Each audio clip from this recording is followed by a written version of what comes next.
TS news వార్తలకు స్వాగతం. ముందుగా వార్తల్లోని ముఖ్యాంశాలు.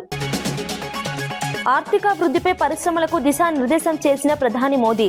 తయారీ లాజిస్టిక్స్ రంగాలను బలోపేతం చేయాలన్న ప్రధాని. గ్లోబల్ మార్కెట్లో పోటీకి నాణ్యత పెంచాలని సూచన. పరిశ్రమలకు పూర్తి మద్దతు ఇస్తామని హామీ ఇచ్చిన మోదీ. వివేక హత్య కేసుపై జగన్ పై షర్మిల సంచలన వ్యాఖ్యలు. టికెట్ వివాదంతో హత్య జరిగిందన్న షర్మిల ఆరోపణ. సునీతకు మద్దతు ఇవ్వాలని జగన్ ను ప్రశ్నించిన షర్మిల. కేసులో నిజాలు బయటపడాలని డిమాండ్ చేసిన షర్మిల.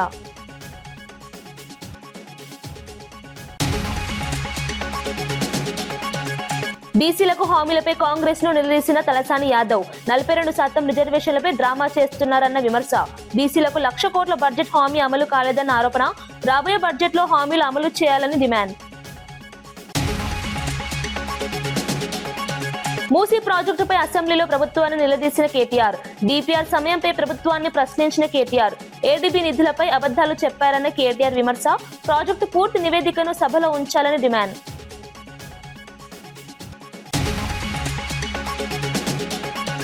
మూసీ నది పునరుజ్జీవన ప్రాజెక్టుపై తెలంగాణ అసెంబ్లీలో కేటీఆర్ ప్రభుత్వాన్ని తీవ్రంగా ప్రశ్నించారు.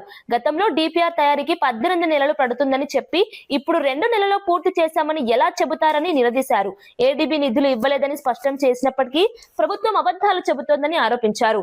వివాదాస్పద కంపెనీకి పనులు అప్పగించడంపై అభ్యంతరం వ్యక్తం చేశారు. ప్రాజెక్టుకు సంబంధించిన పూర్తి నివేదికను సభ ముందు ఉంచాలని డిమాండ్ చేశారు.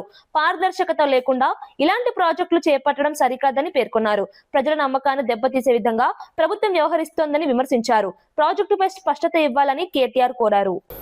మూసీకి సంబంధించి ఆనాడు కొంతమంది మిత్రులు కాంగ్రెస్ శాసనసభ్యులు ప్రశ్న వేస్తే ఆ రోజు మంత్రి గారు ఇచ్చిన సమాధానం నా దగ్గర ఉంది. అందులో మంత్రి గారు ఏం చెప్తారంటే, అధ్యక్ష, ఈ డిపిఆర్ ప్రిపరేషన్కే ఒక మెయిన్ హార్ట్ అనే కంపెనీకి ఇచ్చినాం. ఆ కంపెనీ గురించి కూడా నేను ఒక నిమిషం చెప్తా సార్. అది పాకిస్తాన్లో బ్యాన్ చేసిండ్రు కంపెనీని, సింగపూర్లో బ్యాన్ చేసిండ్రు, అట్లాంటి కంపెనీకి ఇచ్చిండ్రు. సరే, వాళ్ళ మీద కేసులు ఉన్నాయి, అది కూడా మంత్రి గారు చెప్పాలా? ఓకే. అందులో ఏం చెప్పారంటే అధ్యక్ష, ఆ రోజు శాసనసభకి ఇచ్చిన సమాధానంలో గౌరవ మంత్రి గారు డిపిఆర్ ప్రిపరేషన్కే 18 నెలలు పడుతుంది అని ఈ సంవత్సరం జనవరి నెలలో మంత్రి గారు చెప్పారు. మరి డిపిఆర్ ప్రిపరేషన్కి 18 నెలలు పట్టే మాట నిజమే అయితే మళ్ళీ ఈరోజు మార్చిలో ఉన్నాం అధ్యక్ష. అంటే మంత్రి గారు సమాధానం చెప్పి 2 నెలలు కూడా కాలే. మరి ఇప్పుడు అకస్మాత్తుగా డిపిఆర్ ఎక్కడి నుంచి వచ్చింది? మంత్రి గారు దయచేసి అది ఉంటే కనుక మీ దగ్గర నిజంగానే కాపీ ఉంటే, మరి 18 నెలల్లో అంటే అద్భుతమైన వేగం అది. మరి ఇంత మెరుపు వేగంతో గవర్నమెంట్ పనిచేస్తుంటే మేము కూడా అభినందనలు చెప్పాలి.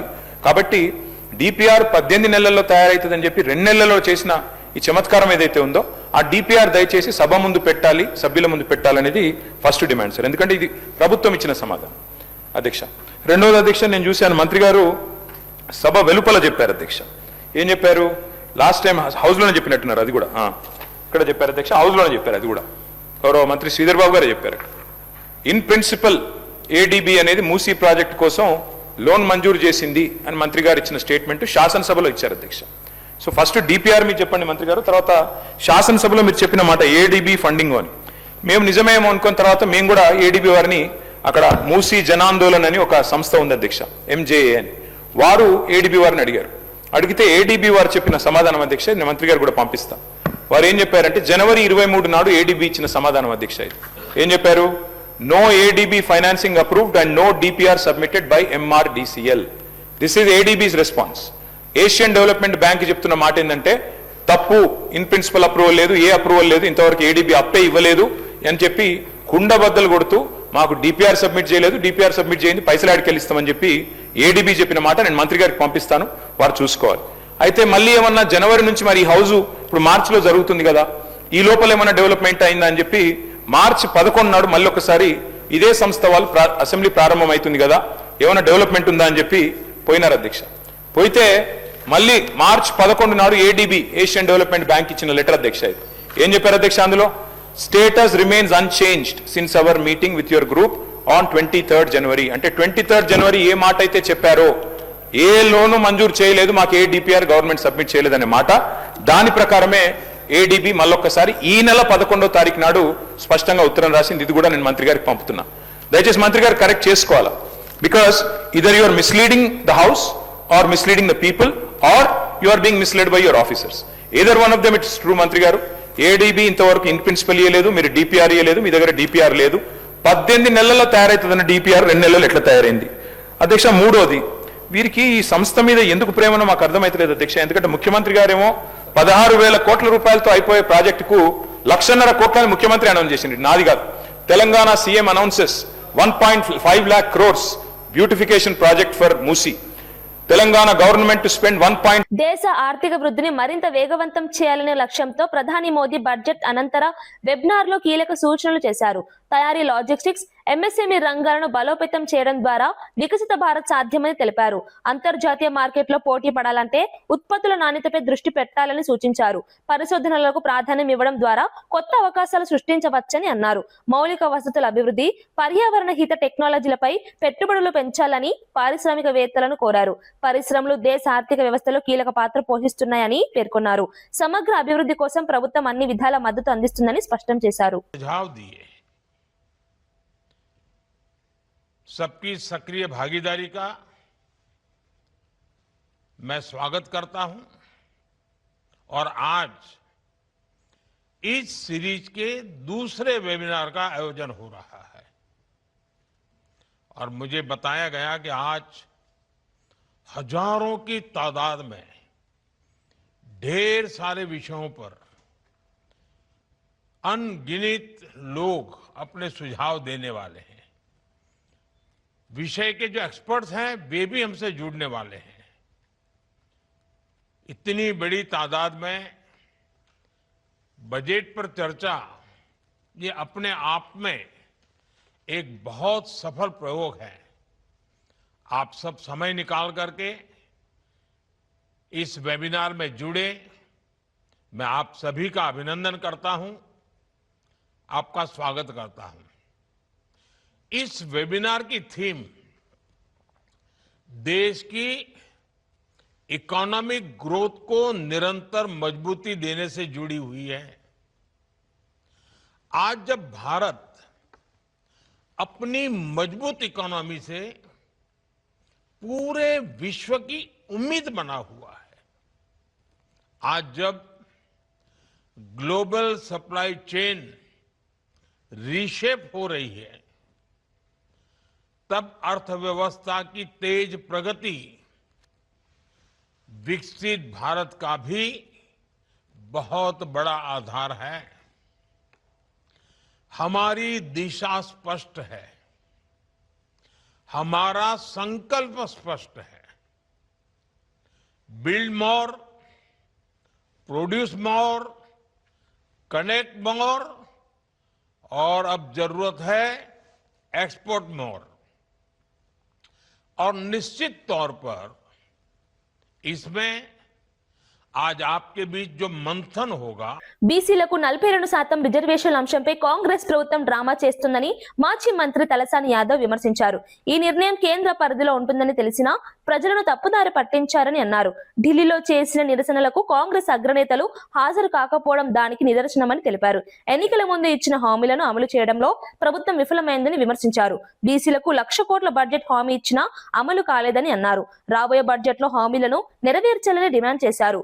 బీసీలను మోసం చేయడం సరికాదని తలసాని యాదవ్ హెచ్చరించారు. నేను ఆ రోజు చెప్పిన ఇది 9th షెడ్యూల్లో పెట్టి చట్టపరంగా జరుగుతూనే తప్ప, ఇది కేంద్ర ప్రభుత్వం నిర్ణయం తీసుకుంటేనే తప్ప జరగదని నేను పదే ఆ రోజు చెప్పినప్పటికీ మీరేదో డెడికేషన్ కమిషన్ అని రకరకాలుగా చెప్పి ధర్నాలు పెట్టి ఢిల్లీలో పెట్టి అవన్నేమో చట్టసభల్లో కేంద్ర ప్రభుత్వం చేయాలి.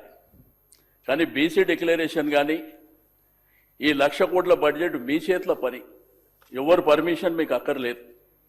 మీరు దయచేసి నా అడిగినటువంటి ఈ క్వశ్చన్ 0 ఓవర్ అయినప్పటికీ మీరేదో నోట్ చేసుకున్నామని చెప్పకుండా, ఎందుకంటే బడ్జెట్ పెడుతూనే 2 రోజులల్లా మీరేమో కొంతమందికి స్టేట్ అవే ఆన్సర్ చేశారు. కాబట్టి ఇది గంభీరమైనటువంటి సబ్జెక్టు. ఈ జనాభాలో 50% మంది అంటే మరి ఇంత గంభీరమైనటువంటి సబ్జెక్టు నేను నోట్ చేసుకున్నా అంటే ఇబ్బందిగా ఉంటుంది మన మినిస్టర్ గారు. కాబట్టి దయచేసి, ఎందుకంటే బడ్జెట్ పెడుతురు కాబట్టి నేను అడుగుతున్నా, 2 రోజులలో బడ్జెట్ ప్రవేశపెడుతురు కాబట్టి మీరు 20,000 కోట్లు అని చెప్పి 2 బడ్జెట్లలో కూడా దగ్గర 3-4 వేల కోట్ల రూపాయలు కూడా ఖర్చు కాలేదు. కాబట్టి మా వాళ్ళు నమ్మి మరి ఈ విధంగా అధికారంలోకి వచ్చిన తర్వాత మీరు చేస్తామన్నాయి. ఏదైతే జరగకూడని దాన్ని మాత్రం డ్రామా నడిపి మూసీ నది పరివాహక ప్రాంత ప్రజలు భయాందోళనలతో జీవిస్తున్నారని ఎమ్మెల్యే తెలిపారు. మూసీ ప్రక్షాళనకు బీఆర్ఎస్ వ్యతిరేకం కాదని స్పష్టం చేశారు. కేసీఆర్ నాయకత్వంలోని మూసీ శుద్ధి కార్యక్రమం ప్రారంభమైందని గుర్తు చేశారు. 3,600 కోట్లతో 31 ఎస్టీపీల నిర్మాణం చేపట్టామని, వాటితో 75% పనులు పూర్తయ్యాయని తెలిపారు. మిగతా పనులను ప్రస్తుత ప్రభుత్వం పూర్తి చేయాలని సూచించారు. గతంలో ఒక్క ఇల్లు కూడా కూల్చకుండా ప్రక్షాళన చేపట్టామని చెప్పారు. ఇండ్లు కూల్చకుండా కూడా మూసీ శుద్ధి సాధ్యమేనని పేర్కొన్నారు. ప్రజల ఇళ్లను కాపాడుతూ అభివృద్ధి చేయాలని కోరారు. లేదు ఇదేనా వాళ్ళ పని అని చెప్పేసి అంటా ఉన్నారు. అధ్యక్ష, మూసీ నది ప్రక్షాళన ప్రారంభమైందే బీఆర్ఎస్ పార్టీ ఆధ్వర్యంలో మా కేసీఆర్ గారి నాయకత్వంలో అని చెప్పేసి ఈ సందర్భంగా మనం చేసుకుంటున్నాం. వైఎస్ఆర్ మూసీ నదిలో 3 స్థాయిలు ఉంటాయి అధ్యక్ష. ప్రక్షాళన చేస్తాం 3 స్థాయిలు ఉంటాయి అధ్యక్ష.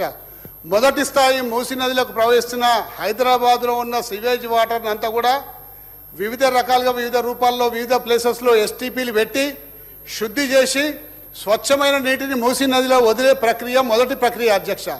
ఆ మొదటి ప్రక్రియ 3,600 కోట్ల రూపాయలతోటి ఆ రోజు ముఖ్యమంత్రి గారు ప్రారంభించి 31 ఎస్టీపీల నిర్మాణం ఆ రోజు పెట్టింది అధ్యక్ష.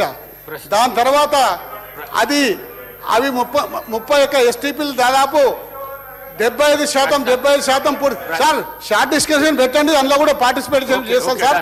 కానీ దీనికి క్వశ్చన్ కి సంబంధించిన వివరాలు చెప్పనియండి సార్ మమ్మల్ని. మాకు ఎప్పుడు సార్ మైకే అవకాశం ఇవ్వరు ఎట్లా సార్? నాకు అర్థం కాదు. క్వశ్చన్ కు పరిమితం కండి. అవును సార్, క్వశ్చన్ దానికి సంబంధించిన వివరాలు చెప్తున్నాం కదా సార్. ఉన్న క్వశ్చన్ కే పరిమితం కండి సార్. క్వశ్చన్ కే పరిమితం అవుతున్నాం సార్. మేమేమో ఈ పద్ధతులు చేసినాము.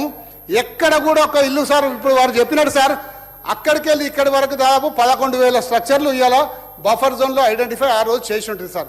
కానీ ఎక్కడ కూడా ఒక్క స్ట్రక్చర్ కూడా కూలగొడతానికి మేము ముందుకు రాలేదు సార్. ఎందుకు రాలేదు అంటే నేను కేటీఆర్ గారు సబితా ఇంద్రారెడ్డి గారు ముగ్గురం కలిసిపోయి కేసీఆర్ గారికి విన్నవించాం. సార్ ఇన్ని స్ట్రక్చర్స్ వస్తున్నాయి, మరి ఏం చేద్దామంటే ఇన్ని ఇండ్లు కూలగొట్టి మూసీ నది మనం అంతా అలా బాధ పెట్టి చేయాల్సిన అవసరం లేదు. ఇండ్లు కూలగొట్టకుండా ఏ విధంగా చేయగలుగుతారో ఇంకో ఫార్ములా తోటి మీరు రండి మా ముందుకు, అప్పుడు మనం దాన్ని టేకప్ చేద్దామని చెప్పడం వల్ల మేము ఇండ్లు కూలగొట్టకుండా ఏ విధంగా చేస్తారో ఒక 2 ఫార్ములాలు తయారు చేసే వరకే ఇంతలో ఎలక్షన్ నోటిఫికేషన్ వచ్చింది సార్. ఆ ఎలక్షన్ నోటిఫికేషన్ తర్వాత ప్రభుత్వం మారిపోయింది. ఈ ప్రభుత్వం కక్ష కట్టినట్టు ఇవాళ పేద ప్రజల మీద పడి వాళ్ళ ఇళ్లకు రెడ్ మార్కులు పెట్టి నిద్రాహారాలు లేకుండా చేసింది సార్. నిద్రాహారాలు లేరు, ఇవాళ మనుషులు నిద్రపోతలేరు, అన్నం తింటలేరు. ఎప్పుడు మా ఇండ్లు సార్ నేను 3 స్థాయిలు చెప్పిన సార్. మొదటి స్థాయిలో మూసీ నదిలోకి ప్రవహిస్తున్న డ్రైనేజ్ వాటర్ని అంతా కూడా ట్రీట్మెంట్ చేసి శుభ్రమైన వాటర్ని మూసీ నదిలోకి వదలాలి సార్.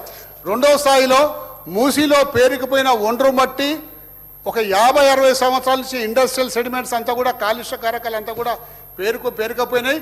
వాటిని అన్నింటినీ కూడా తీసి మరి పొల్యూషన్ కంట్రోల్ బోర్డు నామ్స్ ప్రకారం సైడ్కి వేసేసి 2 సైడ్ల రోడ్డు డెవలప్ చేసి నీరు నిరంతరం ప్రవహించే విధంగా చేయాలని. వివేకానంద రెడ్డి హత్య కేసుపై ఏపీసీసీ చీఫ్ షర్మిల సంచలన వ్యాఖ్యలు చేశారు.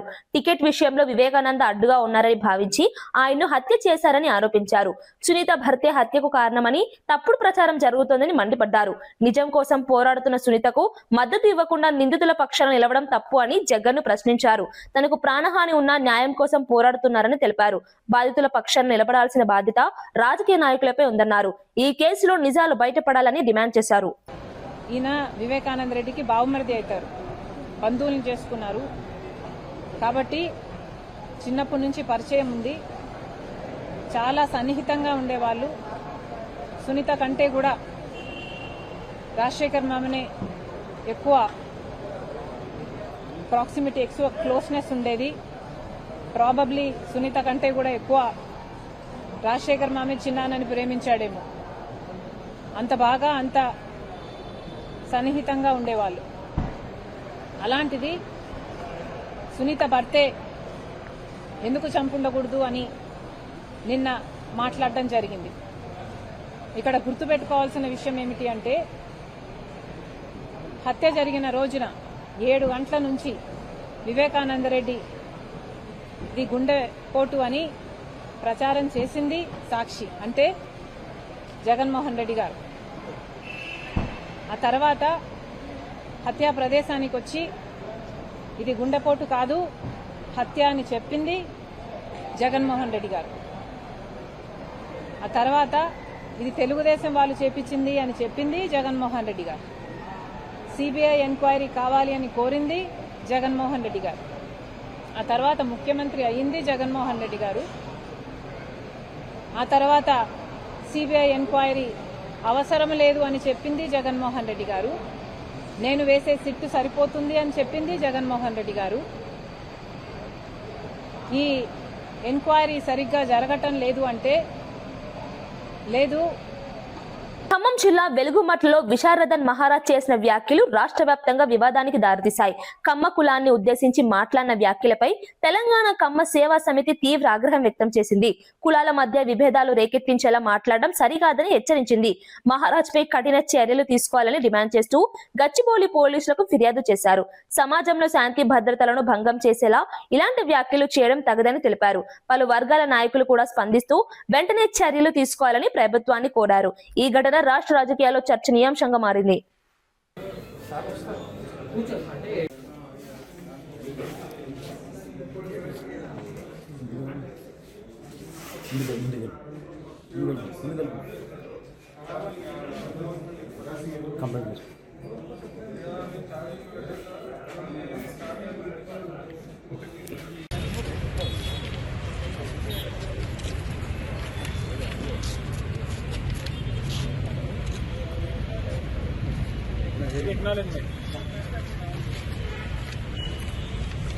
రాజేంద్రనగర్ పరిధిలో గ్యాస్ మాఫియాపై సివిల్ సప్లై అధికారులు దాడులు నిర్వహించారు. బండ్లగూడ జాగిర్ ప్రాంతంలో గృహ వినియోగ సిలిండర్ల నుంచి గ్యాస్ ను కమర్షియల్ సిలిండర్లలోకి అక్రమంగా నింపుతున్న గ్యాంగ్ ను పట్టుకున్నారు. ఈ దాడుల్లో 104 డొమెస్టిక్ సిలిండర్లు, 58 కమర్షియల్ సిలిండర్లు, 50 చిన్న సిలిండర్లు స్వాధీనం చేసుకున్నారు. ఈ ఘటనపై ముగ్గురుపై కేసులు నమోదు చేశారు. అక్రమ గ్యాస్ వ్యాపారపై కఠిన చర్యలు తీసుకుంటామని అధికారులు హెచ్చరించారు. ప్రజలు ఇలాంటి కార్యకలాపాలు గమనిస్తే వెంటనే సమాచారం ఇవ్వాలని కోరారు.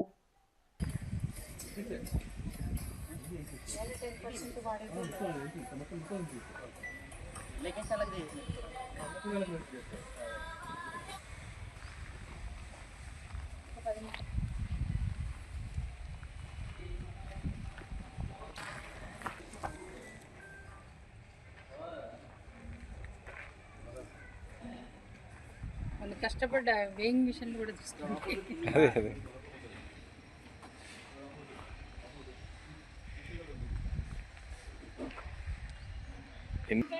అసలు కరెక్ట్ కాదు. ఎవడు తయారు చేస్తాడో ఏమో పెద్ద పెంట.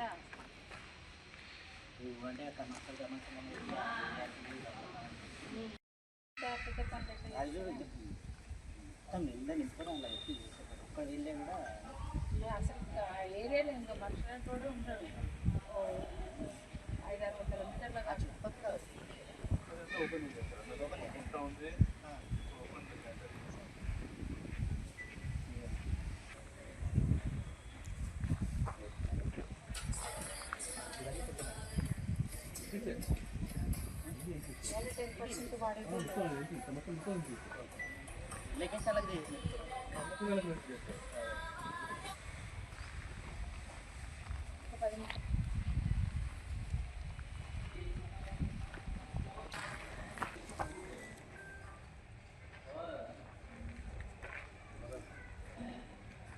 వాళ్ళు కష్టపడ్డ వేయింగ్ మిషన్లు కూడా తీసుకోవాలి.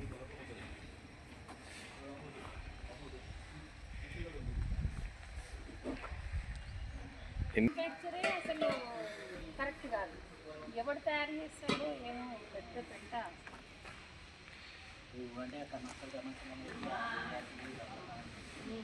రంగారెడ్డి జిల్లా కాళీమందిర్ సమీపంలో ఉన్నటువంటి ఒక అక్రమ గ్యాస్ రీఫిల్లింగ్ సెంటర్ దగ్గర ఒక షర్ఫుద్దీన్ అనే వ్యక్తిని మరియు ఒక దీపేష్ సింగ్ అనే ఒక వ్యక్తిని ఇద్దరిని కూడా వాళ్ళు అక్రమంగా సిలిండర్లు స్టోర్ చేసి వాటి నుంచి చిన్న సిలిండర్లు డొమెస్టిక్ సిలిండర్ నుంచి కమర్షియల్ సిలిండర్కి రీఫిల్లింగ్ చేస్తున్నటువంటి సందర్భంలో వాళ్ళని మా డిపార్ట్మెంట్కి సంబంధించిన అధికారులందరూ కూడా అదేవిధంగా ఎన్ఫోర్స్మెంట్ అధికారులు కూడా కలిసి అక్కడ దాడి జరిపి దాదాపుగా 200 పైచిలకు సిలిండర్లను పట్టుకోవడం జరిగింది. అందులో ఫుల్ సిలిండర్లు డొమెస్టిక్ అంటే గృహ అవసరాలకు వాడే సిలిండర్లు 34, అదే గృహ అవసరాలకు వాడే సిలిండర్లు ఖాళీవి ఒక 62, కమర్షియల్ సిలిండర్లు ఒక 58, 5 కేజీల సిలిండర్లు 50, రీఫిల్లింగ్ పైపులు, అదేవిధంగా వేయింగ్ మిషన్లు, రీఫిల్లింగ్కి వాడే పెన్సిల్ లాంటి ఒక రాడ్ అట్లాంటి ఒక 80 వరకు సీజ్ చేయడం జరిగింది. ఇవన్నీ కూడా ఇక్కడ మాకు దగ్గరలో ఉన్నటువంటి బిఎంఆర్ ఏజెన్సీకి అప్పగించడం జరిగింది. అయితే ఎవరైతే ఇట్లాంటి పరిస్థితులలో ఇంత ప్రమాదకరంగా రీఫిల్లింగ్ చేయడం అనేది మేము చూడడం కూడా చాలా అరుదుగా జరుగుతుంది. ఎవరో 2-3 సిలిండర్లతో దొరికిన సందర్భాలున్నా కానీ ఇంత పెద్ద ఎత్తున సిలిండర్లు స్టోర్ చేయడం అనేది ఒక ప్రైవేటు వ్యక్తులు ఒక గ్యాస్ గోదాం లాగా మెయింటైన్ చేయడం అనేది చాలా ప్రమాదకరమైనటువంటి విషయము. దీన్ని సందర్భోచితంగా మా అధికారులందరూ కూడా ఈ సందర్భంలో ఇట్లాంటి సందర్భంలో కూడా సిలిండర్లను దాచిపెట్టడం, వాటిని అక్రమ అవసరాల కోసం వాడుకోవడం అనేది చాలా ఘోరమైన విషయము. దాన్ని విజయవంతంగా మా అధికారులందరూ ఛేదించి పట్టుకోవడం మాకు సంతోషం కలిగించింది. హైదరాబాద్ మాదాపూర్ హెచ్ఐసిసిలో సెకండ్ నేషనల్ మొబిలిటీ సమిట్ ఘనంగా నిర్వహించారు. ముఖ్య అతిథిగా హాజరైన మంత్రి పొన్నం ప్రభాకర్ ఎలక్ట్రిక్ వాహనాలను ప్రోత్సహించేందుకు రోడ్డు పన్ను, రిజిస్ట్రేషన్ ఛార్జీలను మాఫీ చేశామని తెలిపారు. రోడ్డు భద్రత, స్మార్ట్ సిగ్నలింగ్ వ్యవస్థ, ఈవీ ఛార్జింగ్ మౌలిక సదుపాయాల అభివృద్ధిపై ప్రభుత్వం దృష్టి పెట్టిందని చెప్పారు. రవాణా శాఖ ప్రత్యేక కార్యదర్శి వికాస్ రాజ్, కమిషనర్ ఇలం భర్తీ కీలక వివరాలు వెల్లడించారు. సారథి, పరివాహన్ సేవలను రాష్ట్రంలో అమలు చేస్తున్నట్లు తెలిపారు. సమిట్ లో పలు రంగాల ప్రతినిధులు పాల్గొన్నారు. విధాన నిర్ణేతలు అంటే ఒక విధానపరమైన నిర్ణయం తీసుకోవడానికి అవసరమైనటువంటి భాగస్వాములు కానీ, మరి పరిశ్రమకు సంబంధించినటువంటి నాయకులు కానీ, ఇందులో స్టేక్ హోల్డర్స్ గా అంటే ఫ్యూచర్ ఒక వేఅవుట్ తీయడానికి సంబంధించినటువంటి ఆలోచన కలిగిన వాళ్ళంతా కూడా ఈరోజు ఇక్కడ మనం గ్యాదర్ అయినాం.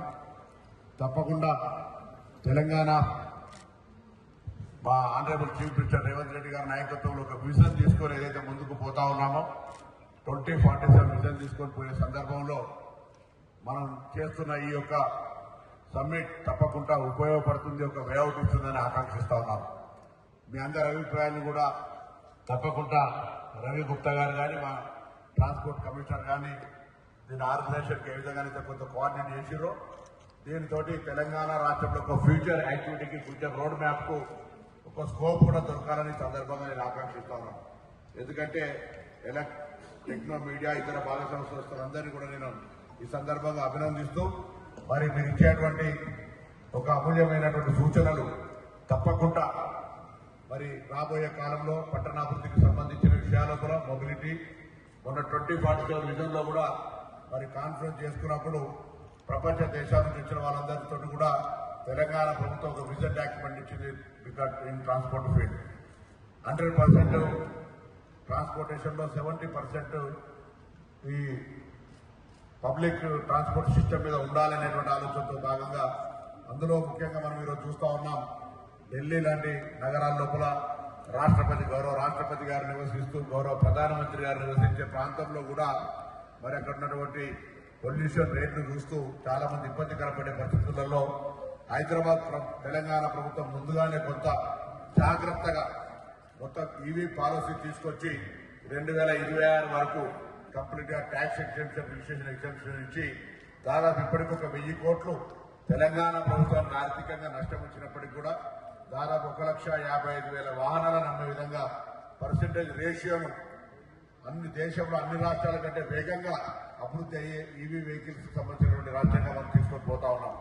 అంతేగాక హైదరాబాద్ ప్యూర్ ఏరియా లోపల కంప్లీట్ గా ఈవీ తీసుకురావాలని ఈ మధ్య పిఎం ఈ డ్రైవ్ కింద వచ్చినటువంటి 2,800 బస్సులకు సంబంధించి కూడా అంగీకారం జరుపుకొని భవిష్యత్తులో హైదరాబాద్ ప్యూర్ ఏరియాలో కంప్లీట్ గా ఈవీ బస్సులు తీసుకోవాలని, ఇటీవలనే రాష్ట్ర ప్రభుత్వం హైదరాబాద్ ప్యూర్ ఏరియా లోపల ఉన్నటువంటి ఆటోలన్నీ కూడా అవసరమైతే రెట్రోఫిట్ చేసి కూడా వాటన్నిటికీ గవర్నమెంట్ హెల్ప్ చేసి వాళ్ళందరి యొక్క ఆటోలు ఎక్కడ కూడా ఎల్పీ మార్పుకు సహకరించే విధంగా మనం ఏదో బలవంతంగా కాకుండా ప్రకృతిని కాపాడడానికి భాగస్వాములు చేసే విషయం లోపల వాళ్ళందరినీ కూడా మరొక మార్గదర్శకం చేస్తా ఉన్నారు గౌరవ ముఖ్యమంత్రి గారు. అంతేకాదు ఈరోజు రోడ్ సేఫ్టీకి సంబంధించి కానీ ఈ మొబిలిటీలో ఏ కోణం నుంచి ఏ ఆలోచన కొద్ది మారుతున్నటువంటి ఏ టెక్నాలజీని ఉపయోగించుకొని కూడా అన్ని రకాలుగా మరి వ్యవస్థీకృతంగా ఎదగడానికి పెరుగుతున్నటువంటి నగరాల అభివృద్ధిని దృష్టిలో పెట్టుకొని మనం ఇవన్నీ కూడా సమకూర్చుకోకపోతే భవిష్యత్ తరంలో చాలా ఇబ్బందికరమైనటువంటి పరిస్థితి వస్తుంది. కాబట్టి ఈరోజు హైదరాబాద్లో మెట్రో ఎక్స్పాన్షన్ కావచ్చు, లేకపోతే ఇంకా డిఫరెంట్ ఆలోచనలతోటి మరి కాన్సెప్ట్ తోటి పోతా ఉన్నాం. తప్పకుండా మహానగరాల్లో హైదరాబాద్ కూడా ఒకటి. మొత్తంగా ఇప్పుడు తెలంగాణ బడ్జెట్ లో విద్యా రంగానికి తగిన నిధులు కేటాయించలేదని ఏబీవీపీ నేతలు విమర్శించారు. ఇతర రాష్ట్రాలు 15% వరకు నిధులు కేటాయిస్తుంటే తెలంగాణలో కేవలం 7% మాత్రమే కేటాయించడం అన్యాయమని అన్నారు. ఫీజు రియంబర్స్మెంట్ పథకాన్ని తగ్గించే ప్రయత్నాలు జరుగుతున్నాయని ఆరోపించారు. విశ్వవిద్యాలయాల్లో మౌలిక వసతులు లేక విద్యార్థులు ఇబ్బందులు పడుతున్నారని తెలిపారు. జేఎన్టీ అభివృద్ధికి కనీసం 600 కోట్లు కేటాయించాలని డిమాండ్ చేశారు. విద్యార్థుల భవిష్యత్తు దృష్ట్యా ప్రభుత్వం వెంటనే చర్యలు తీసుకోవాలని కోరారు. విద్యారంగాన్ని నిర్లక్ష్యం చేయడం రాష్ట్ర అభివృద్ధికి ఆటంకమని పేర్కొన్నారు. ఈ రాష్ట్రంలో ఉన్న మిగతా అంశాల మీద ఫోకస్ చేస్తూ డైవర్షన్ పాలిటిక్స్ చేసేటువంటి సంస్కృతికి ఒడిగట్టింది ఈ రేవంత్ రెడ్డి నాయకత్వంలోని కాంగ్రెస్ ప్రభుత్వము. ప్రజాప్రభుత్వం వచ్చిన తర్వాత విద్యారంగం యొక్క స్థితిగతులు మారిపోతాయి, విద్యారంగానికి ఎక్కువ నిధులు కేటాయిస్తామని చెప్పినటువంటి ఈ రేవంత్ రెడ్డి గారు స్వయంగా ఈ రాష్ట్రానికి విద్యాశాఖ మంత్రిగా ఉండుకుంటూ కూడా ఈశాన్య రాష్ట్రాల్లో ఒకవైపు 14-15% వల్ల బడ్జెట్లో విద్యారంగానికి కేటాయిస్తుంటే స్వయంగా విద్యాశాఖ మంత్రిగా ఉన్నప్పటికీ కూడా 3 లక్షల పైసలకు బడ్జెట్ ప్రవేశపెడుతున్నప్పటికీ కూడా కేవలం 7% పట్టుమని 10% కూడా నిధులు కేటాయించట్లేదంటే రాష్ట్రం వచ్చి దశాబ్ద కాలం పూర్తవుతున్న నీళ్లు నిధులు నియామకాలు అనే ఒక ఉద్యమాన్ని మనము ప్రారంభిస్తే ఎక్కడైతే విద్యకు పెద్దపీట నేయాల్సిన ఈ తెలంగాణ రాష్ట్రంలో ఇప్పటి వరకు గత 10 సంవత్సరాల పాలనలో ఇప్పటి వరకు విద్యకు పెద్దపీట వేయలేదు. ఇప్పుడు గడుస్తున్న 2 బడ్జెట్లను ప్రవేశపెట్టి ఇప్పుడు 3వ బడ్జెట్ ప్రవేశపెట్టనున్న ఈ రేవంత్ రెడ్డి సర్కార్ కూడా విద్యకు పెద్దపీటనిస్తలేదు. పరిశోధనలకు కేంద్ర బిందుగా ఉండాల్సిన విశ్వవిద్యాలయాల్లో కనీస మౌలిక వసతులను కల్పించలేకపోతున్నది ఈ రేవంత్ సర్కార్. ఏదైతే మొన్న 1000 కోట్లు ఇస్తున్నానని ఉస్మానియా యూనివర్సిటీకి వెళ్ళారో 100 సంవత్సరాల చరిత్ర గల ఉస్మానియా యూనివర్సిటీకి 1000 కోట్లు ఎలా అయితే ఇస్తా అన్నారో అదే 60 సంవత్సరాల చరిత్ర గల మా జేఎన్టీయూకు కనీసం 600 కోట్లైనా నువ్వు ఇవ్వాలి. ఏదైతే నిన్నగాక మొన్న మనం చూస్తూ ఉంటే ఆకునూరు మురళి ఒక కన్ఫర్డ్ ఐఏఎస్ అధికారి విద్యా కమిషన్ పేరుతోటి ఈ రాష్ట్రంలో ఉన్నటువంటి పేద బడుగు బలహీన వర్గాల విద్యార్థులకు ఆశాజ్యోతిగా ఉన్న ఫీజు రియంబర్స్మెంట్ను తుంగలోకి దొక్కాలని నువ్వు ఏదైతే నువ్వు ఆలోచన నీ సూచనను. వార్తలు ముగించే ముందు ముఖ్యాంశాలు మరోసారి. ఆర్థికాభివృద్ధిపై పరిశ్రమలకు దిశానిర్దేశం చేసిన ప్రధాని మోదీ. తయారీ లాజిస్టిక్స్ రంగాలను బలోపేతం చేయాలన్న ప్రధాని. గ్లోబల్ మార్కెట్లో పోటీకి నాణ్యత పెంచాలని సూచన. పరిశ్రమలకు పూర్తి మద్దతు ఇస్తామని హామీ ఇచ్చిన మోదీ. వివేక హత్య కేసుపై జగన్ పై షర్మిల సంచలన వ్యాఖ్యలు. టికెట్ వివాదంతో హత్య జరిగిందన్న షర్మిల ఆరోపణ. సునీతకు మద్దతు ఇవ్వాలని జగన్ ను ప్రశ్నించిన షర్మిల. కేసులో నిజాలు బయటపడాలని డిమాండ్ చేసిన షర్మిల.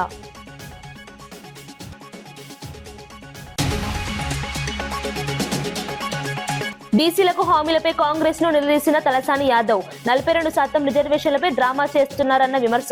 బీసీలకు 1,00,000 కోట్ల బడ్జెట్ హామీ అమలు కాలేదన్న ఆరోపణ. రాబోయే బడ్జెట్ లో హామీలు అమలు చేయాలని డిమాండ్. మూసీ ప్రాజెక్టుపై అసెంబ్లీలో ప్రభుత్వాన్ని నిలదీసిన కేటీఆర్. డిపిఆర్ సమయంపై ప్రభుత్వాన్ని ప్రశ్నించిన కేటీఆర్. ఏడీబీ నిధులపై అబద్ధాలు చెప్పారన్న కేటీఆర్ విమర్శ. ప్రాజెక్టు పూర్తి నివేదికను సభలో ఉంచాలని డిమాండ్.